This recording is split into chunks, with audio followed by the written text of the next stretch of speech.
Hey girls, it's Miss Bobby, and today we are going to be doing a little poetry activity. But before we get started, I'm gonna read you a couple of poems just so you can get an idea of like examples of what we're gonna do. So with me, I have Where the Sidewalk Ends by Shel Silverstein, and I'm gonna flip to a random page and I'll read you a poem.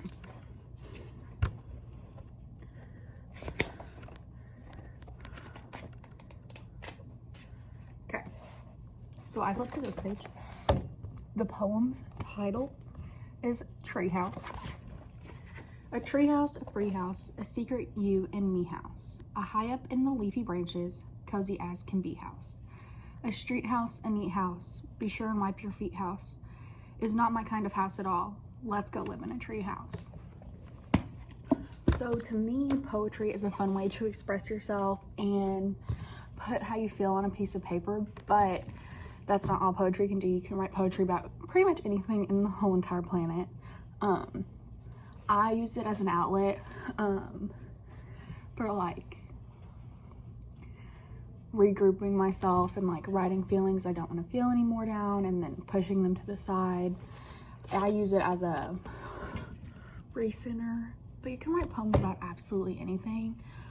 So I'm gonna take you along with me for a poetry prompt. So let's get started.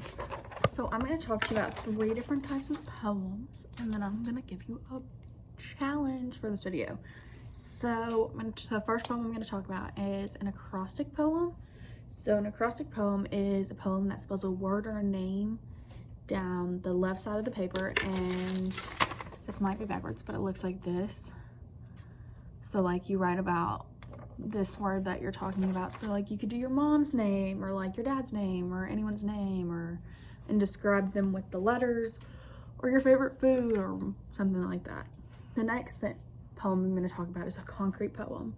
So a concrete poem is a poem written in the shape of what you're talking about.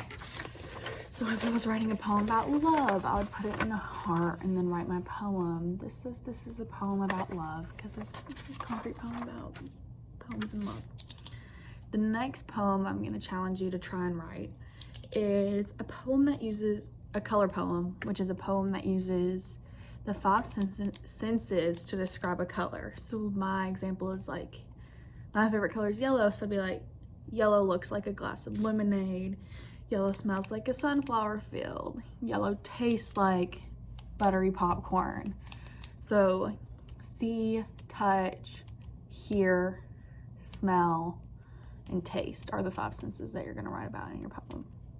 So what I am doing is I'm challenging you to write one of the 3 types of poems that I just talked about and send us it. I want to see your poems. I cannot wait to see your poems. I hope you liked this video. I love you guys. I'll see you next time. Bye.